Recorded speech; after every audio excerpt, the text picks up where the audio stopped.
have a few things to share before I start reading. So what I'm about to read is the beginning of my debut novel, Empress of Dust. It is coming out with Space Wizard Science Fantasy, which is a small press. If you are interested in following this press with email updates on all the books that we're releasing this year, I have cards with a little QR code, so come talk to me after and I will give you one of those. And I'm also, because this is my first novel coming out, looking for people to blurb it, write reviews, all of that. You all are writers, so if you hear this and you're like, yeah, I'd review that, I'd talk about that, let me know, and you can read an arc. And then lastly, I have books that I'm selling here. I have a short story collection. I have this game right behind me. So if you like this, that is a thing that you can look into. I also have a play coming up. 2 of the actors in the play are here supporting me, which is awesome. The play is called The Dreamless Patron. It is a magical realist comedy. It is part of Rhino Fest. It's going up May 30th through June 2nd. I also have cards for that with a QR code. So if you're interested in any of these things, please talk to me afterwards. Okay, that is it for my pre-reading announcements. Here is the beginning of Empress of Dust. It starts with an epigraph. I pray that the earth remain still where I stand. I pray to remain above ground. I pray that the dust stay away from my lungs. I pray I be left safe and sound. I know earth is hungry. I know earth is thirsty. I know it will not try to hide it.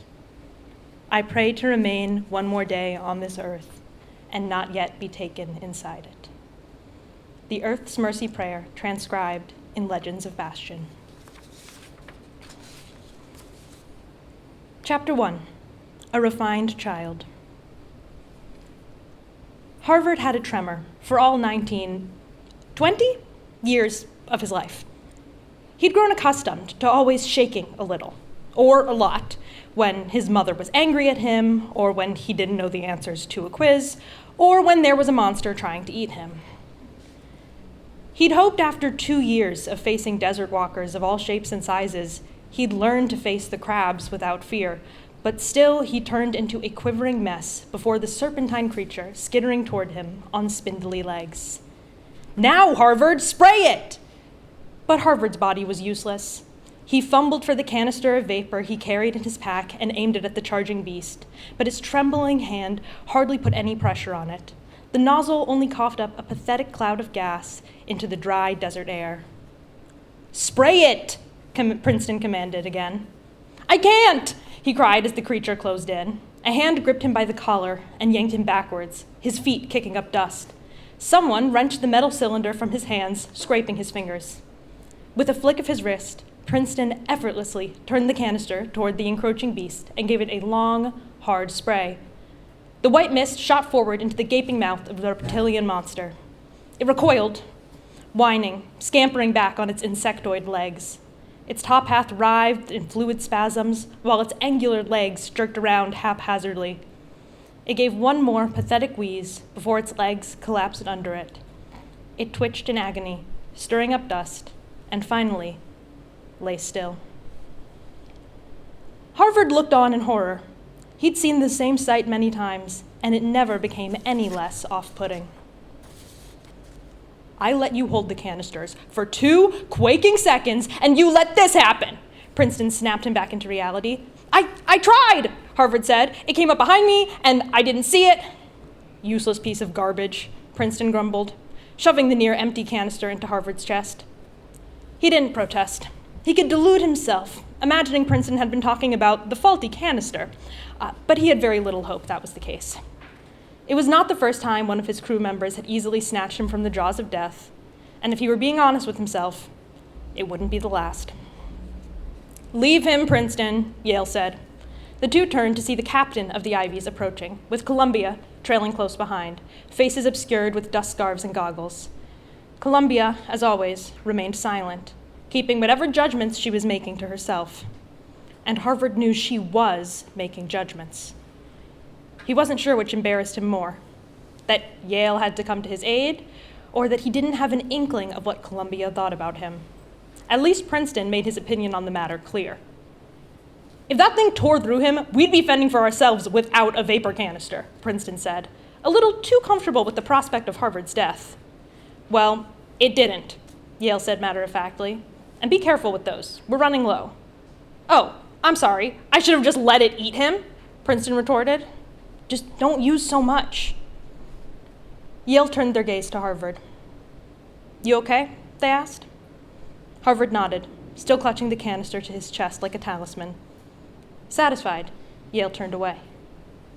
"We've got a long way to go before sunset. Get moving." Harvard looked back again at the corpse of the crab snake. He couldn't help but feel sorry for the thing. Had it been inches away from devouring him? Yes. But still, it didn't deserve such an excruciating death. He didn't know what it felt like to inhale scuttler vapor, but he couldn't imagine it was pleasant. But if the creature wasn't dead, then he would have been. "A refined child does not draw attention," his mother had told him. "A refined child knows how to handle himself." Harvard had known how to handle himself once. Not anymore. The Ivies made camp while Harvard, told to make himself useful, idly drew with one finger in the sand, lying on his stomach with his head perched on his palm. He scratched out the patterns the crab snake had on its scales, to the best of his memory. Before he'd been to the dusts, he had no clue monsters could be so beautiful. From afar. Harvard had once offered to keep a record book of the creatures that they came across in the dusts, but everyone at the commission had mocked him for the idea. As he dragged his finger along the sand in curves and jagged lines, he could hear the hushed tones of Yale and Columbia's conversation. He hazarded a glance in their direction, brushing ginger curls out of his eyes. Columbia ran a hand along her box braids, looking worried. Yale was explaining something to her with quiet intensity. They had sleek, dark hair Harvard had only ever seen a few times because they kept it in a tight bun and kept the sides of their head shaved. Harvard thought it was a shame, but then again, luxurious long hair could be a hazard in the dusts. Still, Harvard liked to watch them, just like sunsets or birds or anything else graceful and beautiful. From afar, of course. Their rectangular glasses gave them a kind of serious look that intimidated Harvard. Perhaps that was why his stomach gave a nervous flutter every time the captain gave him an order. Yes, that was probably the reason.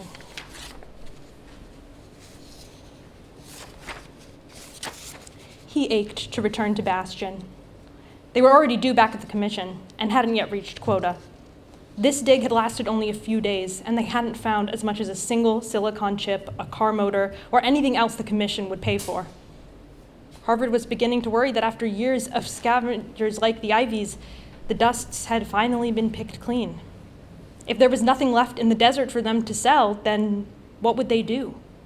Last dig had only turned up old rations, which would extend the new dig a little, but wouldn't sell for much.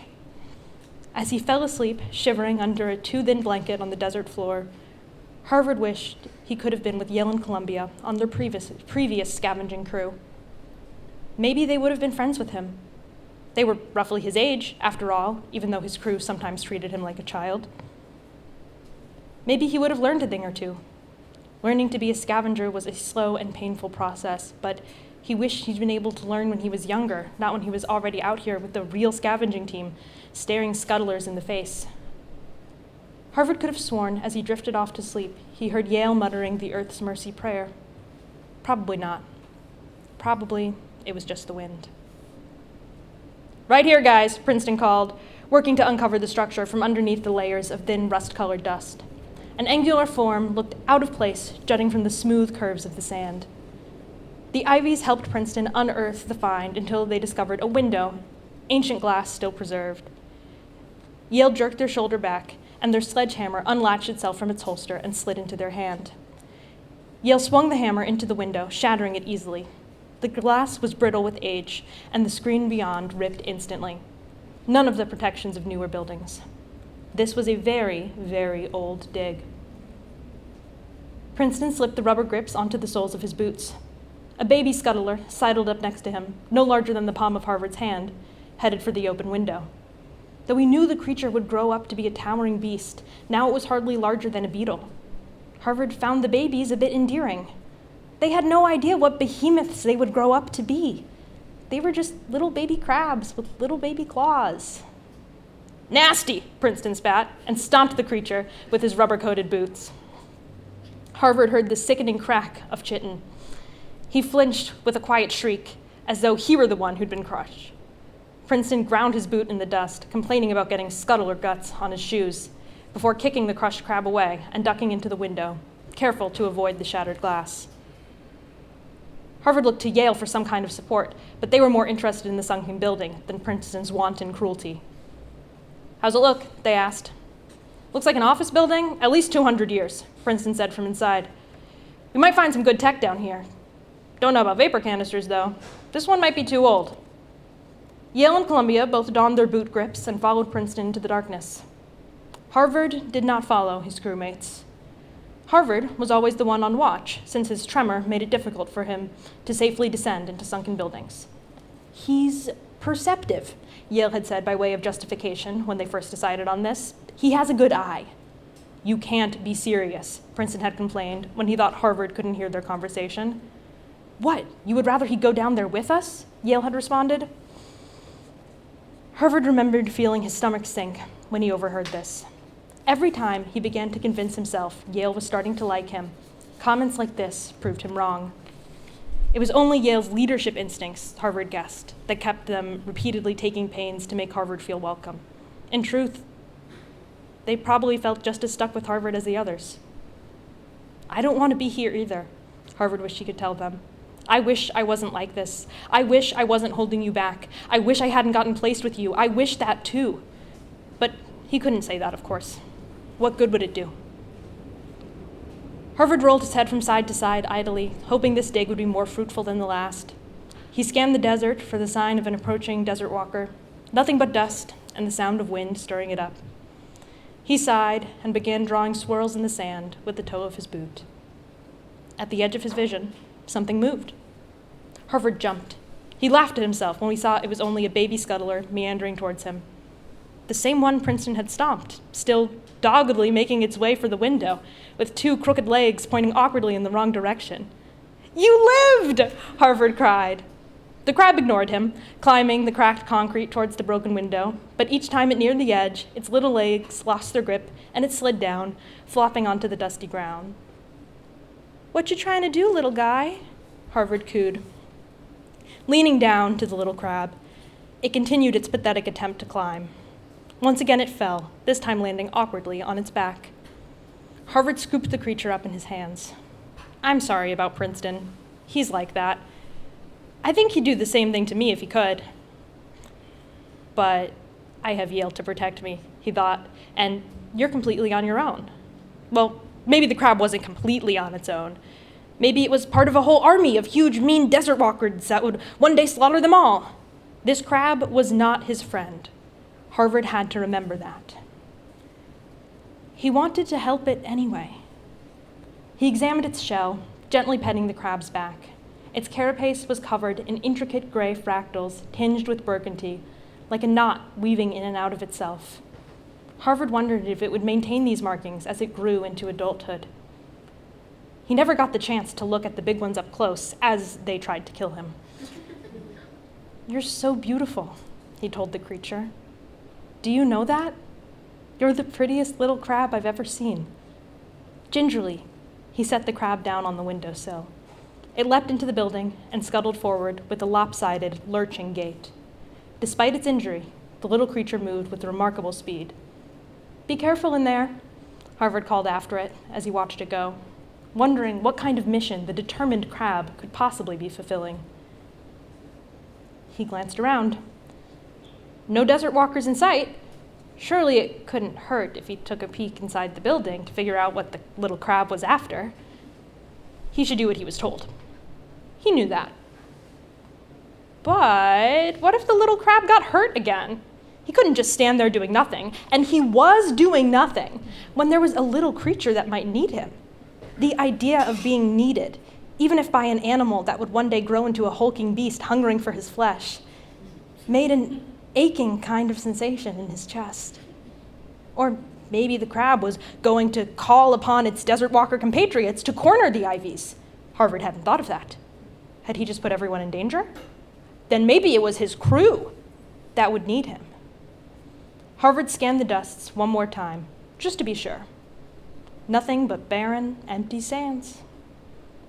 "I'm coming, little guy," he said, and gripped the edge of the window to lower himself into the building. Time to go. Okay.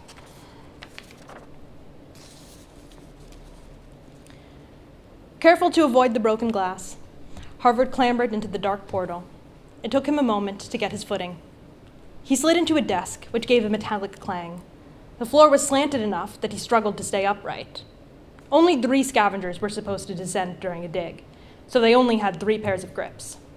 Harvard had never actually been in one of these sunken buildings before. He always imagined what they must look like, but never witnessed it for himself. The room was covered in chairs and desks in various stages of decay, and of course, everything was coated in a thin layer of orange dust. Undisturbed dust. That was good. Other scavengers hadn't hit this one yet. Maybe they could actually find something the commission would sell. Harvard spotted the crab crawling down the incline towards a hallway across the room. Funny, he thought. This little guy really seems to know where he's going. Without the grips on his boots, Harvard struggled to follow the crab without falling forward. He had to repeatedly grab onto desks and drawers to keep himself from sliding down the hall and colliding with the back wall. Harvard followed the crab all the way down the hall by the elevator shaft until it disappeared into a vent. "Aw," Harvard said aloud. He'd really wanted to know what the little thing was up to. Maybe the elevator, which must have been in disrepair over 300 years, screeched open. Harvard yelped. "Harvard?" Harvard turned to see Yale, who had shoved the lopsided metal door aside, hanging from the thick metal cable that now slanted diagonally across the building floor. They leapt from the shaft to the floor easily, as though they'd done it 100 times. In fact, they probably had. "What the hell are you doing here?" For Yale, who was always so cool and calm in the face of everything, the anger creeping into their voice was like storm clouds gathering on the horizon. Harvard sputtered, stepping away from them and realizing for the first time just how much bigger Yale was as they towered over him. "You're supposed to be watching the window," Yale scolded. Harvard was at a loss for words, since "I followed a tiny crab" seemed like a pretty stupid reason to abandon his post, all things considered. "We don't know what's out there right now. There could be all kinds of desert walkers waiting for us. We're making our exit totally blind." Harvard heard the pounding of footsteps behind him and whirled to see Columbia and Princeton emerge from a stairwell opposite the elevator, summoned by the sound of Yale's reprimands. "Harvard?" Columbia asked sweetly. She looked confused, not angry. "Get back to the quaking window," Princeton commanded, less sweetly. Before Harvard could say anything to defend himself, Yale grabbed him by the bicep and led him back up the hallway toward the room he'd originally entered, like a teacher leading a misbehaving child to the principal's office. The other 2 followed, but when they got to the mouth of the hallway, Princeton pulled them back. "Look," he hissed, pointing to the upper right-hand corner of the room, near the open window. Rooting around the rusting metal desks was a massive mega crab, easily twice Harvard's height and as wide as a car, pincers that could easily cleave a person in 2 with one snap, and behind them 8 thick, spidery legs. The window Harvard had just entered through was now a crooked hole lined with jagged concrete and steel where the creature had forced its way in. Was it just bad luck, or was it drawn to their scent? The creature overturned drawers with its thick claws, its speckled carapace scraping against the walls. Its legs extended so far the creature filled half the room. It made a sort of clicking sound as it tore apart a filing cabinet with its claws and teeth. Yale's grip tensed on Harvard's arm, and his heart pounded violently as he watched the thing searching for something to sate its hunger. 3 thoughts crowded in Harvard's mind at once. "I'm trapped in here with the scuttler, and it's going to kill me. I'm trapped in here with the scuttler, and it's going to kill my crew. And most importantly, I'm trapped in here with the scuttler, and this is all my fault." And that is where I'll end. Thank you so much.